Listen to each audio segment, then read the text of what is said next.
Ардақты ағайын, құрметті қазақ елі, мұсылманға қажет өте керекті зат келіп жатыр бізге. Жүріңіздер көрсетейін. Қазақта мынандай бір керемет сөз бар: өліге құрмет, тіріге міндет дейді ғой. Жан бар жерде қаза бар дейді. Мына Маңғыстау елін білесіздер, жазда қатты ыстық болады, аптап ыстықта мәйітімізді сақтау үшін қиналып жатамыз. Айналасына мұз қойып, кондиционер қосып, неше түрлі амалдар жасап жатамыз. Ал мынау сол проблеманың бәрін шешетін аппарат. Міне керемет.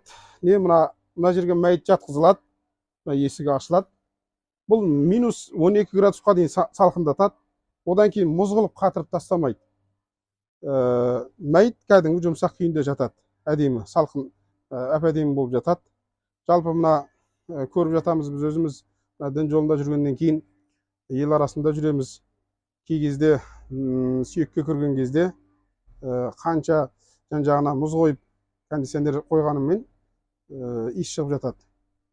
Ол жаңа сүйекке кірген адамдардың мазасын алады. Сол себепті біз мәйіттің иісін шығармай, тап-таза күйінде жер қойнауына апарып жатқызуымыз біздің міндетіміз, мұсылмандық міндетіміз. Ал енді мына аппарат болса, міне бізге соның барлық шешімін шешіп отыр.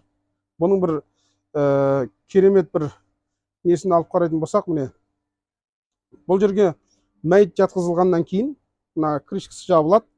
Бұл крышканы адамнан басқа еш нәрсе аша алмайды. Бізден демек мына мәйітті күзету проблемасын алып тастайды.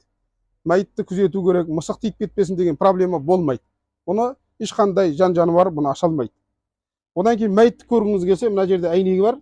Әйнектен мәйіттің жүзін көруге болады. Сосын тағы бір бұның ерекшелігі, тоқ сөніп қалатын болса, 8 сағат өз салқындығын сақтайды. Одан кейін, егерде адамның жаны болатын болса, жүрегі соғатын болса, дереу сигнал беріп хабар береді, бұл айтқанда. Соңғы үлгіде жасалған аппарат өте керемет. Міне осыны біз халқымызға бір жағынан қызмет ретінде алып келіп отырмыз. Кімге қажет болса, Құдай қаласа, біз апарып жеткізіп береміз. Мынандай ағаш үйі де бар. Ағаш үйін тігіп, мына оң жаққа мәйітті жатқызып, осы аппараттың ішіне салып береміз, Құдай қаласа. Міне осындай бір керемет аппарат. Бұл бізге өте қажет, әсіресе мына жаз айларында өте қажет. Ал енді керек болса хабарлассаңыздар болады.